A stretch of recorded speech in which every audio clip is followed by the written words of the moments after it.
Welcome, my dear participants, today. So welcome back also to the media representatives who actually attended the press conference and now want to deal with natural cosmetics, because at this point the industry has actually facts and figures on the market available for you. We would like to give you an outlook on the trade fair and want to build a bridge to the summer, where hopefully we will meet again face to face in Nuremberg. So some technical information, the document of the individual appointments can be found on our homepage, VIVANESS and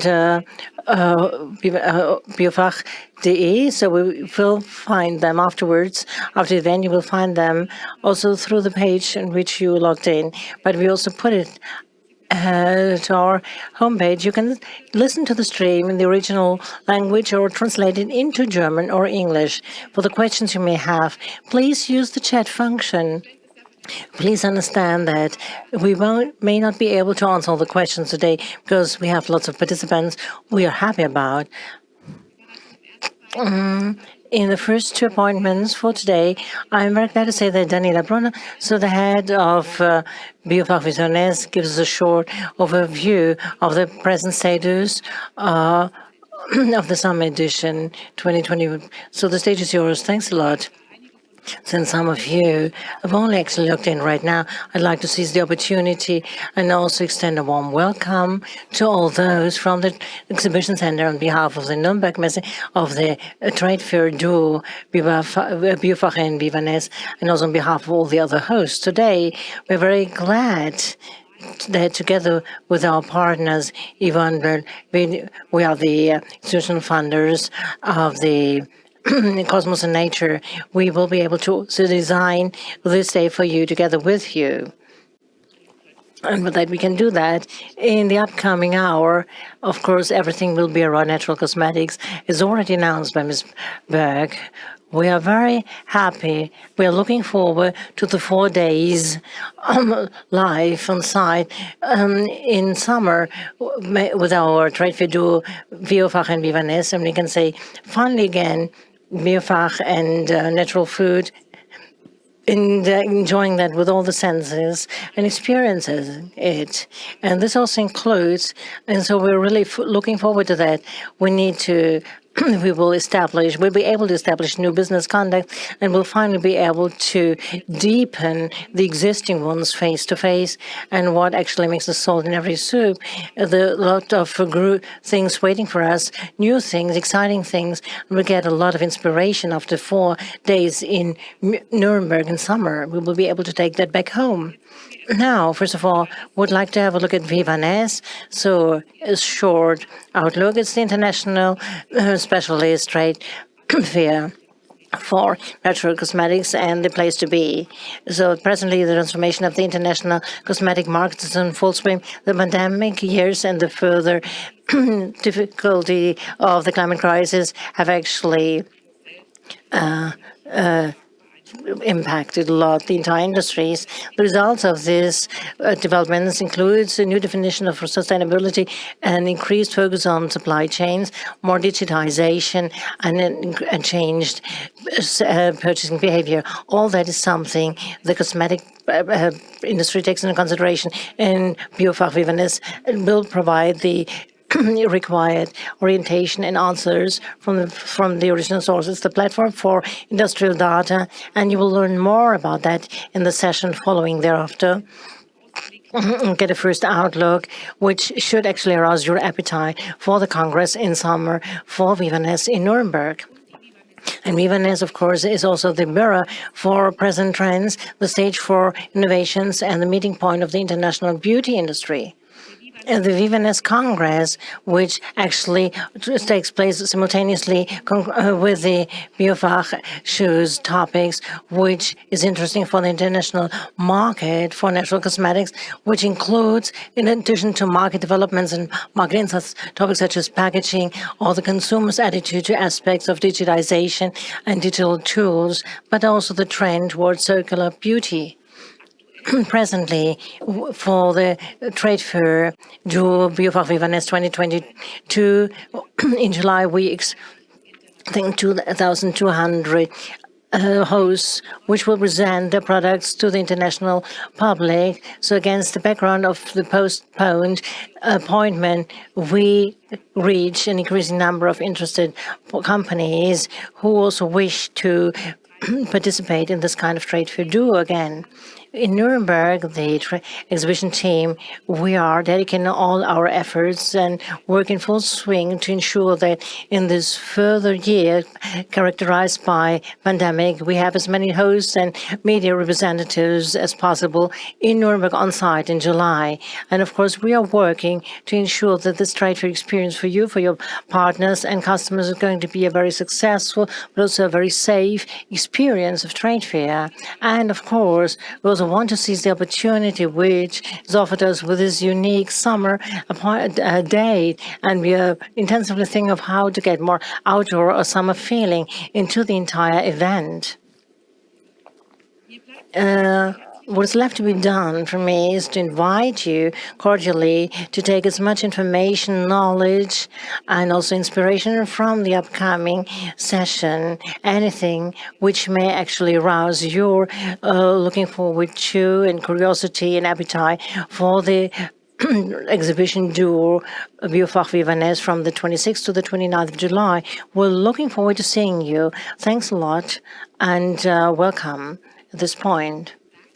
So thanks a lot, Ms. Brumner. Now I may actually present you the speakers of this session. We're very happy to see that Katrin Hochbauer, General Manager, Cosmo Standard, will actually confirm to be here. She's a representative of one of the organizational funders, funding organizations of VIVANESS, Dr. Max Smith, Director General of NATRUE, and also funding organization VIVANESS for Natural Cosmetics. Mirja Eckert, editor of the Industry Monitor. The first part of this session is under the motto, the transformation of the natural cosmetics market, facts, insights around the present things. In the second part, the roundtable, a short interview with Katrin Hochberg and Max Schmidt is actually in the focus, which means certified natural cosmetics all over the world. So I'm very curious, Mirja Eckert, what the present situation is like in the market, what are the findings of natural cosmetics industry monitor. Well, thanks a lot for this very charming invitation. I would also say hello to the digital international world outside from Stuttgart. So transformation for the next 30 minutes for the natural cosmetics market. That's, of course, an ambitious goal, especially bearing in mind that every day, I deal with this topic every day.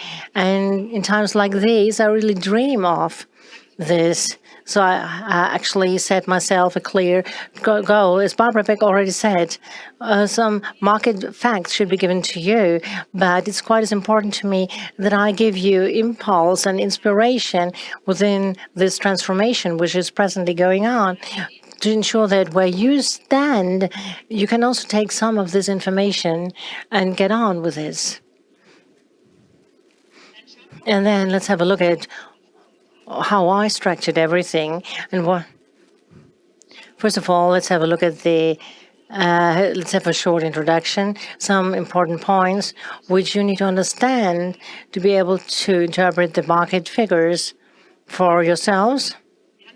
And we have the market insights, so the present tendencies in the international natural cosmetic markets, focusing on the German natural cosmetics market, which is one of the biggest markets worldwide, actually biggest one in Europe. We have a very well-funded figures. Then we change the perspective and go into the consumer insights, where we have a look at the demand-driven markets. And then the third point is the trend update.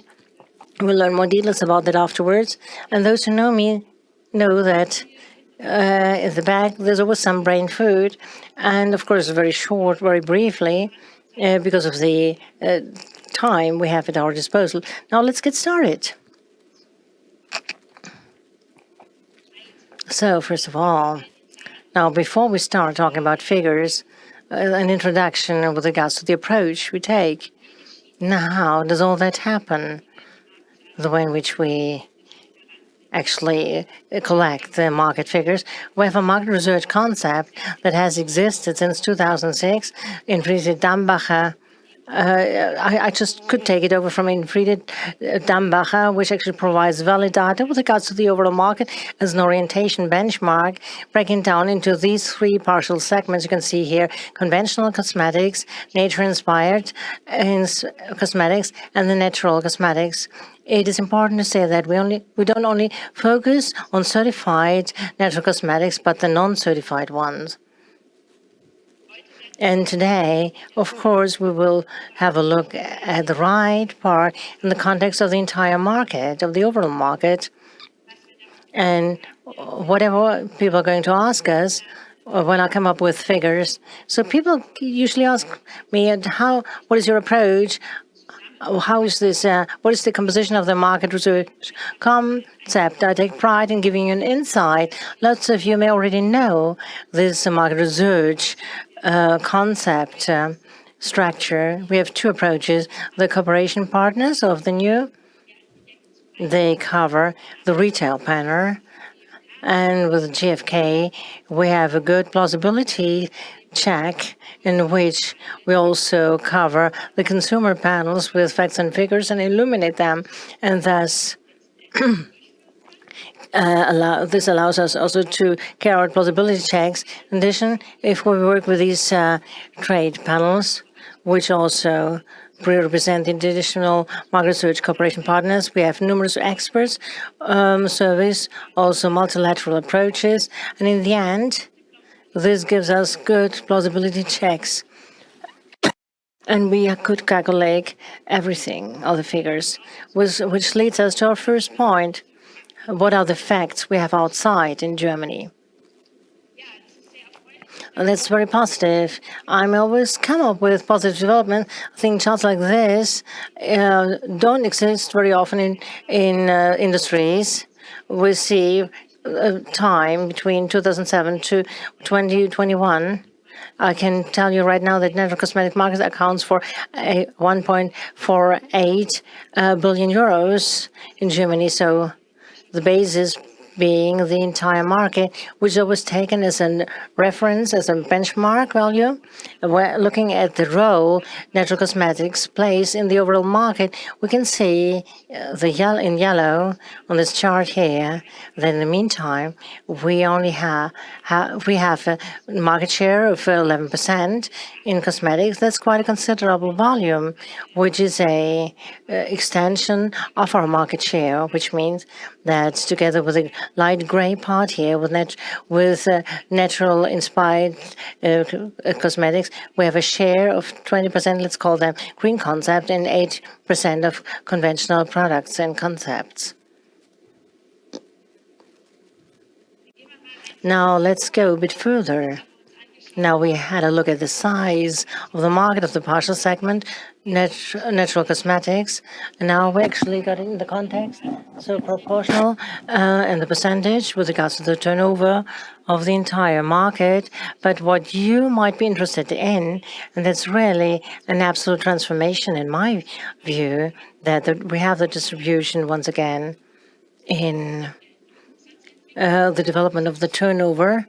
I already showed it to you, for sure, an important figure, which will get your attention immediately. That's the 1.8% of natural organic cosmetics market that accounts for 1.8% of the entire cosmetic turnover, an increase. The nature-inspired area and the conventional area, however, are declining. And this is a situation that never existed before, that mainly natural organic cosmetics actually brought about the growth. Now, when I look at the figures and the percentage, the 1.8%, and put that into a certain proportion or relation, it's important. It's not just a minus with nature-inspired and conventional, but that the entire market also shows a decline. And this is why this transformation, this development of natural cosmetics is so important, is so special. 1.8%, you may have memorized that. Remember that when we stay with transformation, or for me, that's the best figure I can pronounce you. We not only do we have a plus in this partial segment, but we will also have 1.6 million of additional buyers of natural cosmetic products, the ones who've been with us for a longer time now. We have actually tendencies over the last few years pointing out that we have additional buyers, but 1.6 million in 1 year. Just imagine that we actually have more or less 83 million citizens in Germany. There's nothing more I can add here. So this was the big picture. And what you might be interested in, I'm sure, are the distribution channels outside.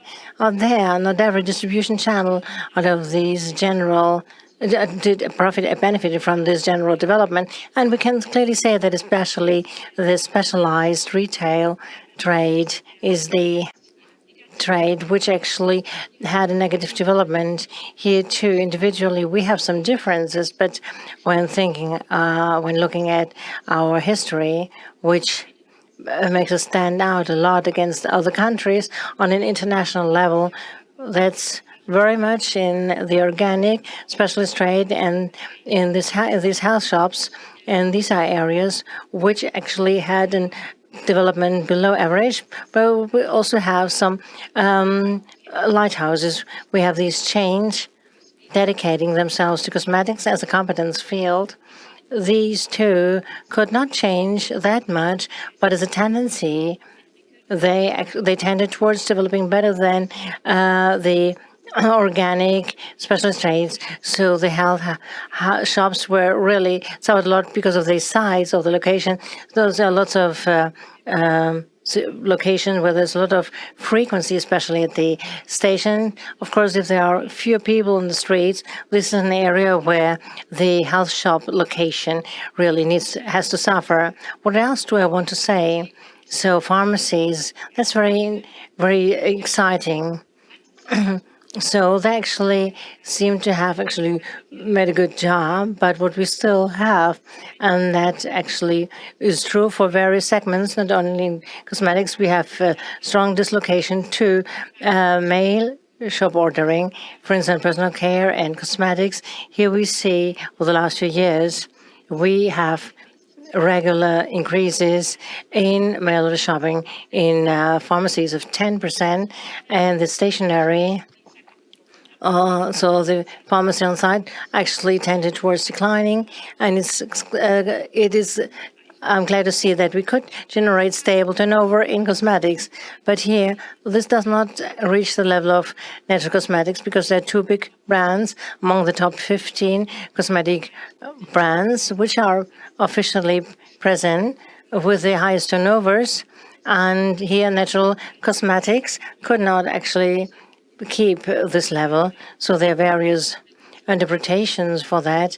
So we're still analyzing this. But I would like to say at this point that nature-inspired cosmetic brands specializing exclusively in pharmacies tended towards having positive increases.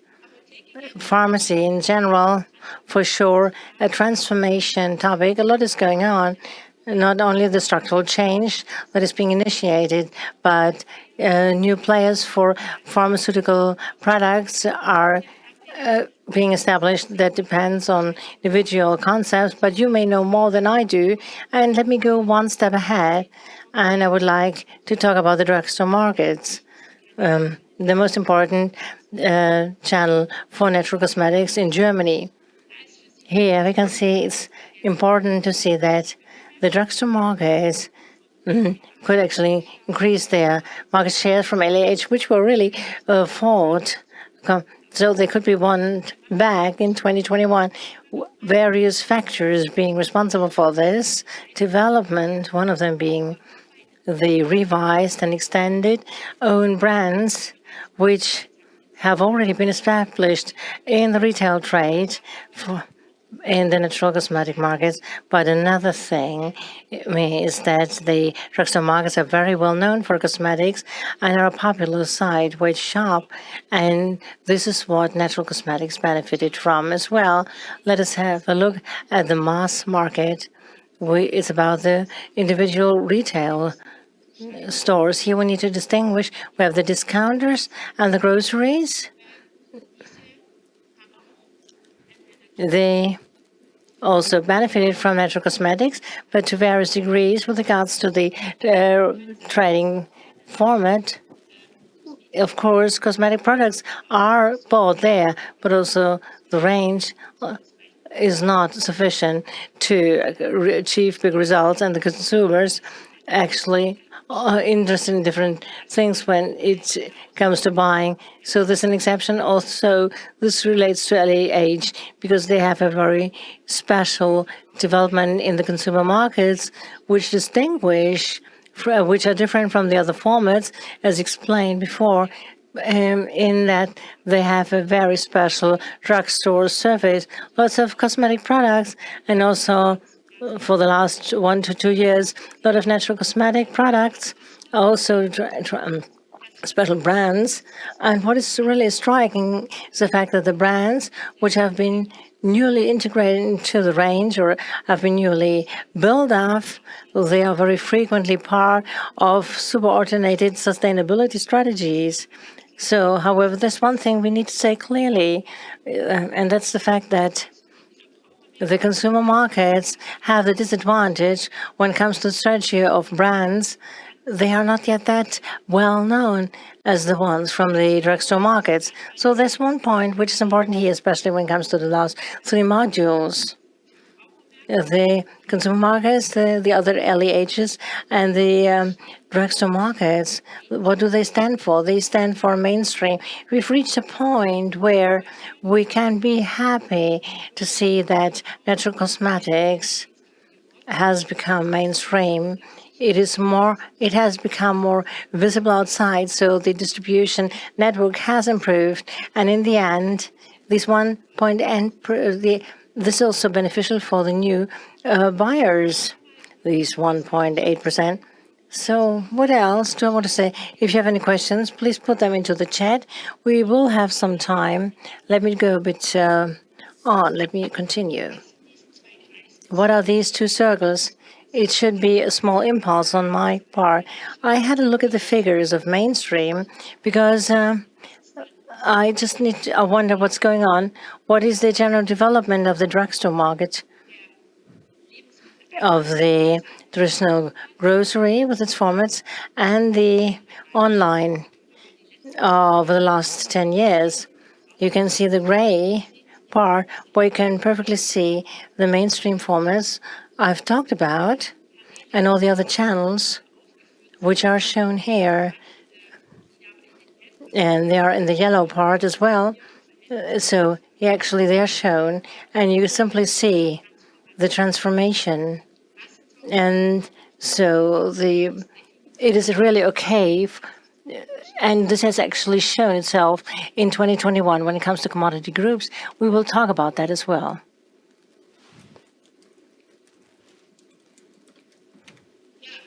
So again, people keep asking me, what about e-commerce? Those among you have been waiting for that. I have not said a lot about that now. We've actually reached the digital area because online e-commerce, that's not just the bus, but it's also the everything which is actually distributed by social media. What about the digital market? You can't believe how often people ask me about that. And there's one thing I can tell you right now. I'm not going to give you a definite number. Everybody would like to know, what about the online business? What's the amount? But let's be honest. What is online?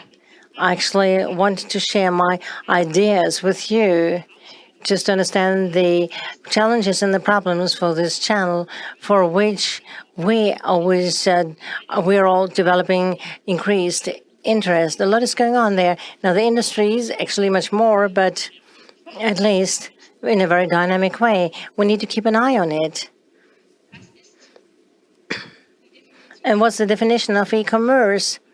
And what is the composition of the figure online? First of all, you see in bold type the classical sales channels we've just talked about. Of course, they also have shopping carts and internet presence. And there's a lot in addition to that. We have the marketplaces, which includes Amazon, but also Zalando. We have the brand shops out there. Every brand also at the beginning of the pandemic was more successful than ever before and actually fired its own online shops. We have the perfumery big players. We have the but we also have those who need extra special attention, the big players, the pure players, who mainly sell in the internet. We listed some of them, Notino Flaconi, for instance, but also Douglas, which has a kind of special position, but also Musla, and they buy a lot of cosmetics. And here too, they benefit from the general situation, or they deviate from the general situation. And then the niche pure players. We have online retail such as Ecoverde that have specialized and are very successful, should not be underestimated. Also on an international level, they're very important in their niche existence. We have live TV shopping formats. In our case, that's a small topic still, but there's one thing we need to say, looking at what's possible in Asia and how lots of activities are being undertaken in this direction, and this does not seem to be all that bad. You see, rather successfully, you see. It is worthwhile looking at this. And then we also have the social media. Here too, in the meantime, we can buy things directly. And here, so the supply is rising, and also the information. And now the subscription models such as Glossybox, these are new forms, which for sure are not so much weighted, but it is important to keep an eye on them, because when we talk about the definition of e-commerce, here we have clarified the question why it's so difficult, why it's so complex, and we do not only have a channel which is undergoing a transformation, coming up with new models, but all that is actually aimed at natural cosmetics. Natural cosmetics is not that old yet either. So we don't have any figures that would cover that. And the ones who know me, I'm always the one who very much deals with future as well. And to complete the entire story, have a look at the right, the three terms on the right. We have e-games, we have the NFTs, the non-fungible totals, the metaverse. There are various of them. In the end, these are new, exciting possibilities for brands with customers in the real world where they can get started. It's a kind of parallel universe consisting of an extended reality, and which is also described as the future of the internet. And that's just about starting. And those among you who want to be among the first ones here, this should be taken down. I'm just going to give you the next slide and want to have a sip and further observations about product categories. We haven't talked about that yet, but I've already said mainstream. That's an important word. And this is also true about the product categories. What is special about natural cosmetics out of its history very strongly defines with the skincare over the last few years. We started 10 years ago, where skincare accounted for 3/4 of the natural cosmetics turnover. And other categories were not that much because they were not that functional or anything else. So in the meantime, in the last year, 2021, we could find a lot of increase in turnover in daily care products. They have been reached a level different from the previous situation. So skincare, where the products stay on the skin, they want to use that in natural cosmetics as well. And here the offers, the assortments are rising a lot. And that's true. It leads to a partially declining average price, but we have more visibility and availability, as a consequence of which the customers do not only buy skincare, but also a lip care stick, a shower cream, or kind of dry deodorant, and into their shopping cart. And that's a transformation as well. Talking about the market players, I don't want to say too much about them. We'll come back to talk about the brand and about retail when it comes to innovation and certification level.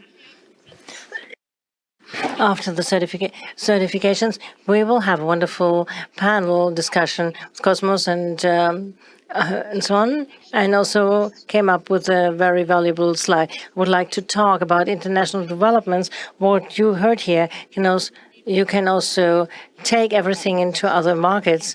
There is an increasing number of people and the sensitiveness which will persist. And cosmetics is not always beneficial for my health, depending on what the contents are, and not either for environment. The interesting is actually available. We have different saturation levels and different purchasing power, so we can't have a standardized idea, but the general tendency that natural cosmetics is on a good way and is getting more and more customers. This is something I can really tell you right now. And if we have a look at that, we can see that afterwards, when looking at the certifiers, they will also come up with some figures. So internationally, we are not in a two-digit growth, but in the medium range or one-digit growth with regards to natural cosmetics. Now, let me just have a look at the clock. So it's 5 minutes left. That's okay. The customer. This is an important sentence, and I'm very happy to see that 1/3 of cosmetic buyers of natural and organic cosmetics. I actually talked about the figure, 1.6 million.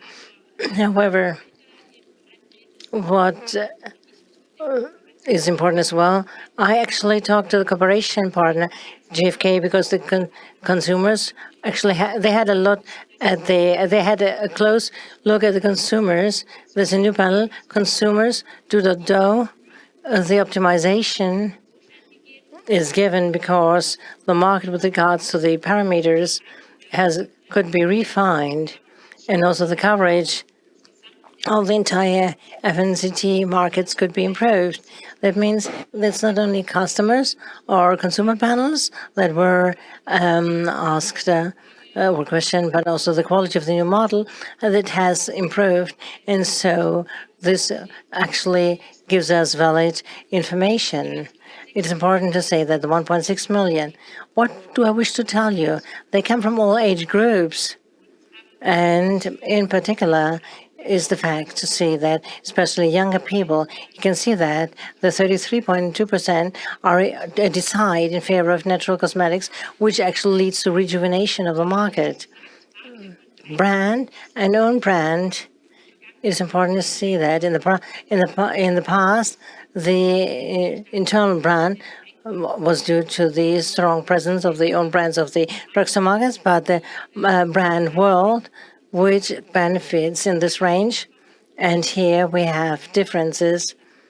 Here we can see so many differences, but here we have market success of natural cosmetics whereas the other ones are slightly declining. So talking about trends, what do I wish to share with you?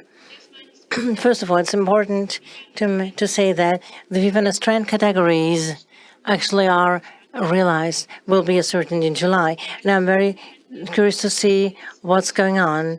What I would like to share you, have a look at the trends. I know for all English-speaking people outside, there are a lot of them.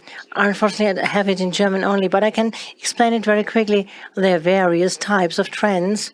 As we can start on the left with mega trends, which is health, demographic change, individualization trends. which are important for cosmetics than technology trends, which have longer time, such as a product trends, which actually is due to the contents or ingredients. And what I would like to say about the trends, technology trends, would be biotechnology, okay, social and consumer trends. And you can just take out whatever you want, the foodies or the greenies and the product trends.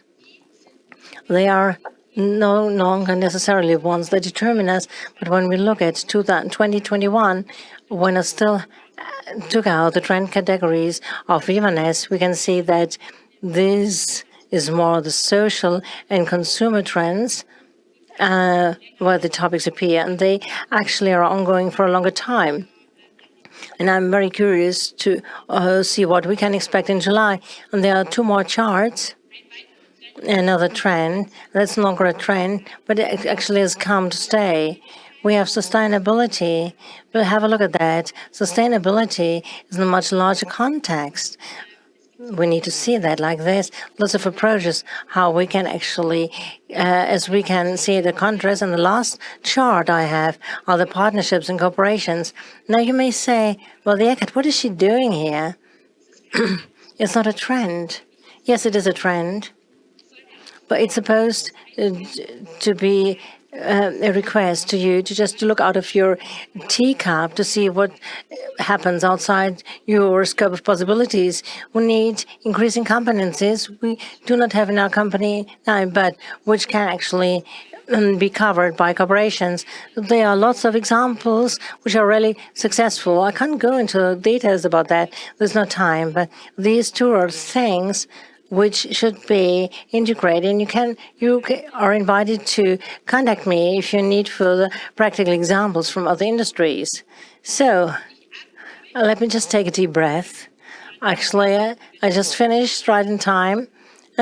And there are three things of brain food I'd like to give you.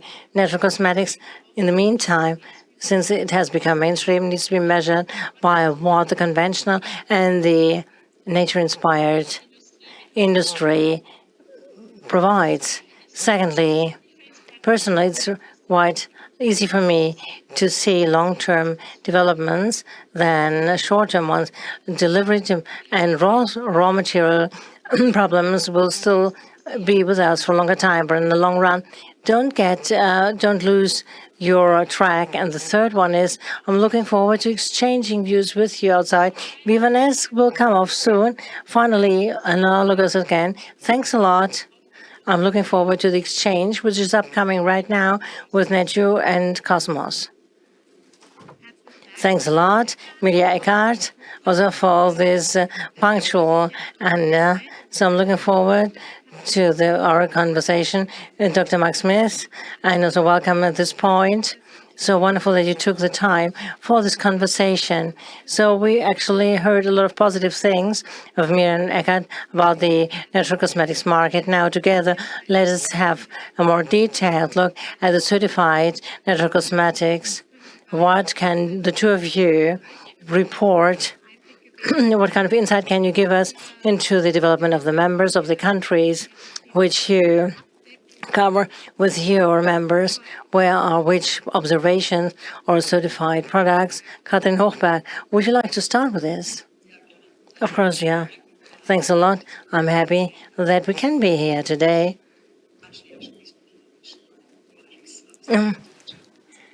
Ich habe jetzt die deutsche Präsentation. Data and Ecovia Intelligence, who always produce an annual global report on the natural organic cosmetics market, have provided us with some data for the 2021 report that's not been published yet. It will be published in March, but they've allowed us to use some of the headline figures, which is very informative. So according to their report, the market has now reached 12.4 billion sales value. The growth 2021 is 4.2%, very encouraging growth figure, especially in this particular climate.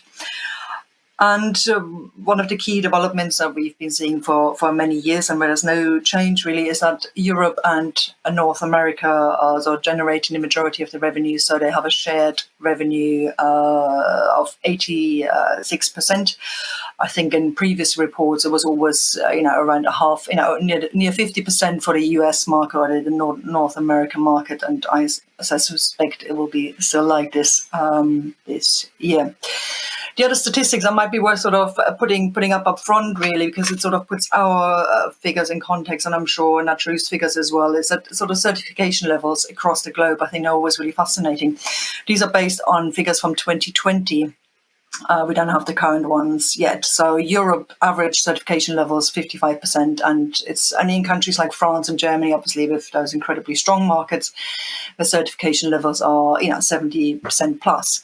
In Asia, in contrast, certification levels certainly in 2020 were at 30%, and North America, with this huge market, certification levels are the lowest at only 11%. I think we can all agree it's probably our biggest challenge and biggest opportunity in that market. So briefly on Cosmos, how has Cosmos developed in 2021? The figures I want to highlight is we've now got 29,000 certified products. So in terms of growth of product numbers, that's 32% in 2021. It's great progress.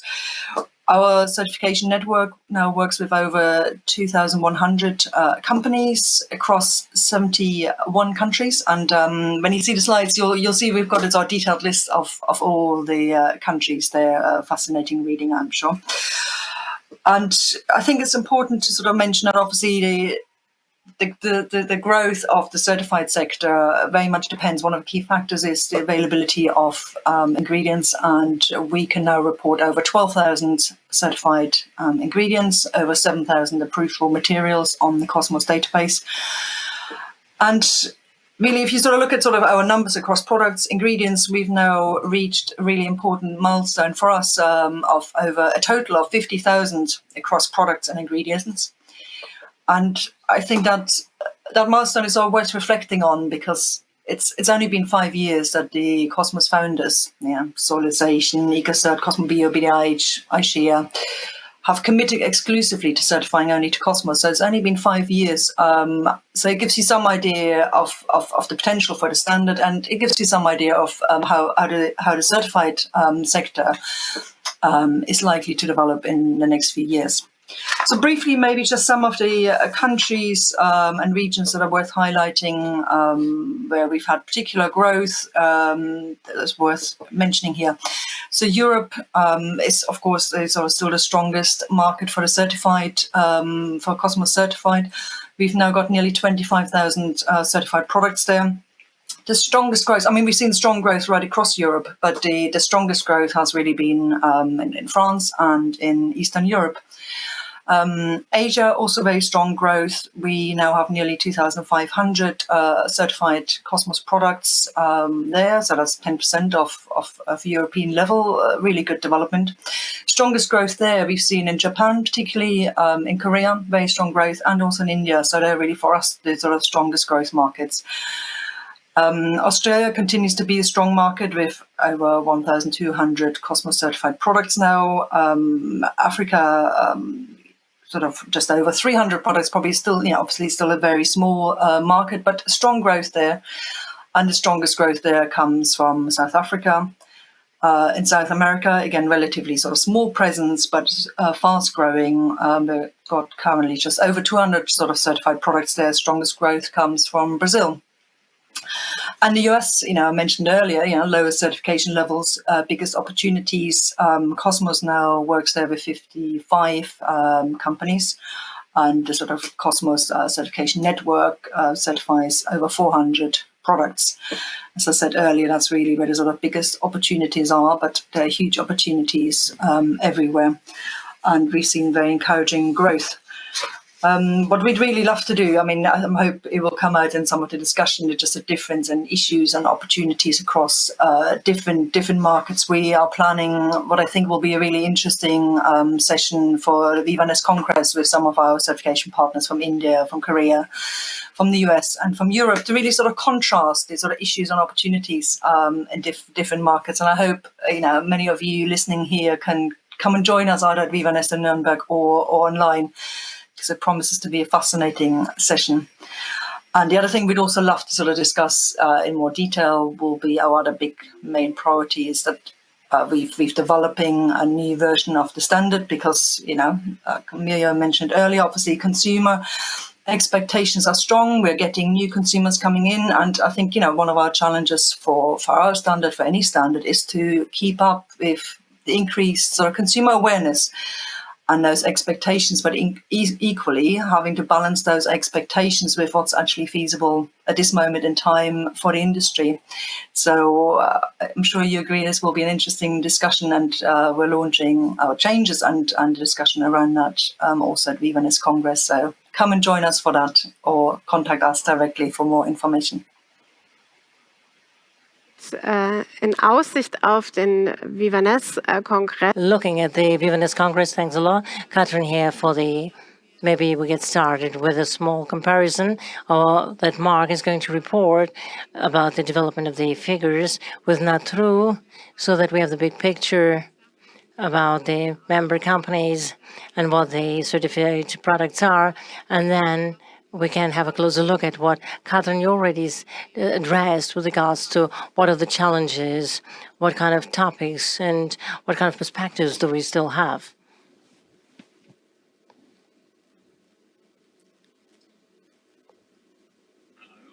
Hello. Everyone can hear me well enough.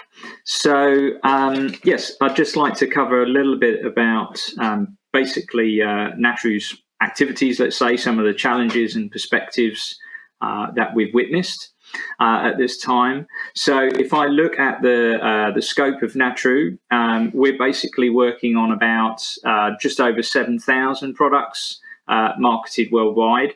Our criteria requires that basically 3/4 of a brand line be certified to our standard. So that kind of like pushes people into a specific commitment to the NATRUE label in that regard. We'd opened up a raw material scheme for about the last 2 years. We're now at something like 1,250 raw materials, I believe it was.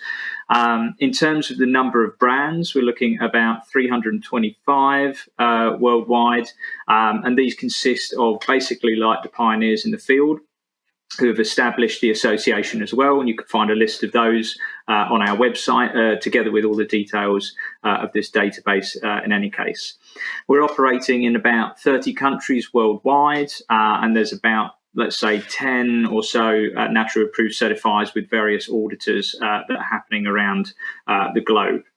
The association, because of course we're an association first and foremost, and the label is basically an activity of the association, but it's not the be-all and end-all of the association. We're looking at about 78 international members as of our last membership assembly. If we look at like generally the distribution of products, about 9 out of every 10 certified products in terms of the global distribution are operating within the European sphere.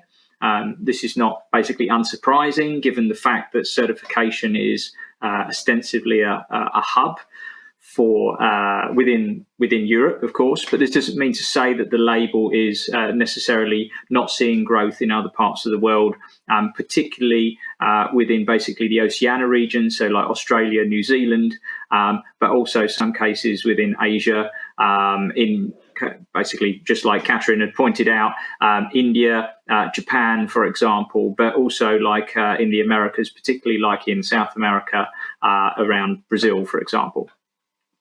If we look at the European distribution, generally we're looking, of course, this is also a reflection of our members. The majority, about 3/4 of the European distribution is within basically what we've targeted as the Western and Central region. So this will include like France, Germany, the Netherlands, Switzerland, Austria, for example. And if we basically look at the top countries where NATRUE is certified, we're looking at like the principal markets for natural and organic cosmetics, particularly certified natural and organic cosmetics.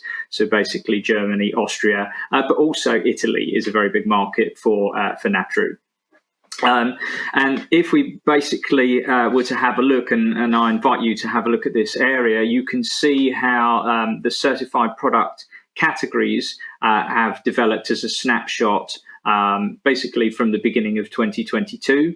It'll also be in a report that we'll prepare that will be for our website, and we can also provide updates on this, of course, as part of the basically the VIVANESS event that will take place in July.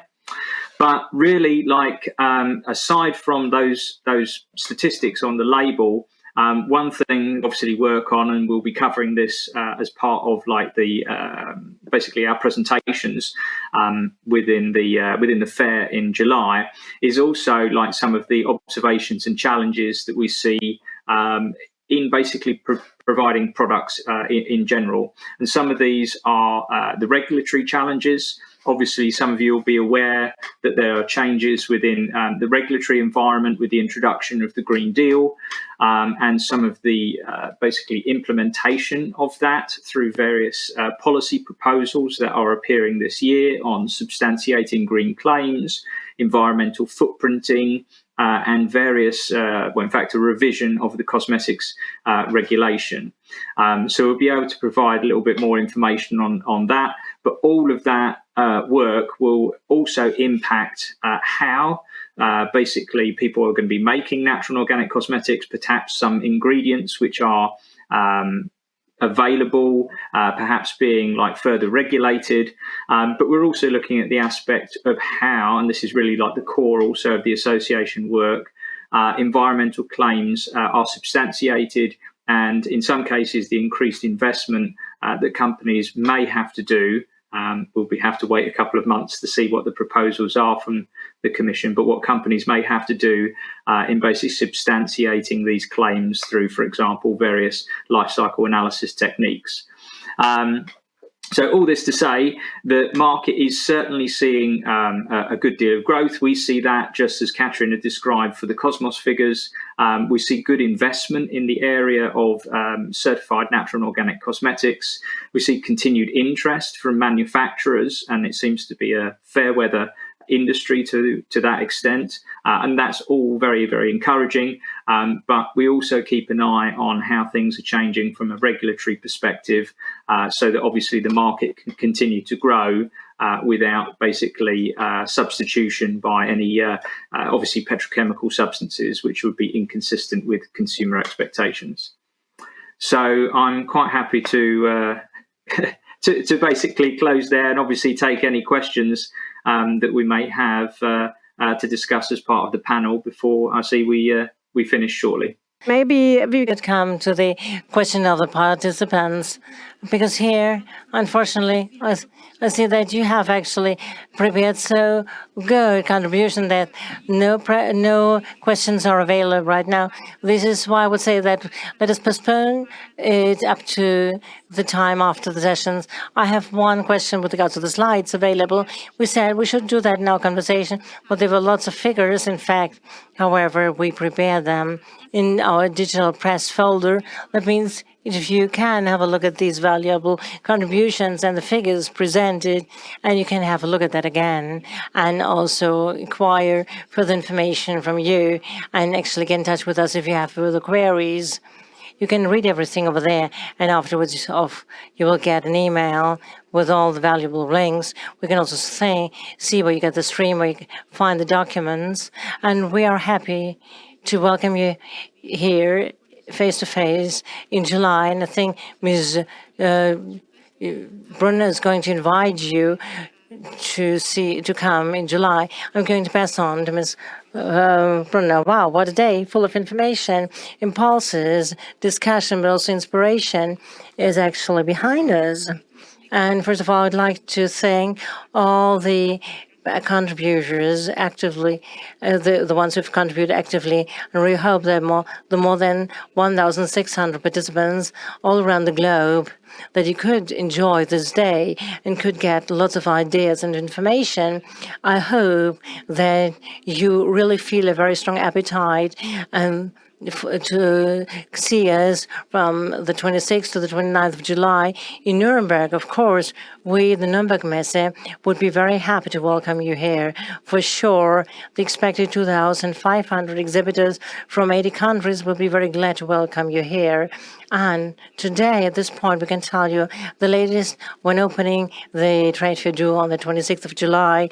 Our Lord Mayors of the city of Nuremberg, Markus König, like the EU Commissioner for Agricultural Affairs, Januszkowski, and our quite new German Minister for Agriculture, Janet Stemir, will be very happy to welcome you here on site in person and discuss with you and lots of other actors in the industry around the globe in a very intensive way. So looking forward to designing a future which is worth living also for our grandchildren.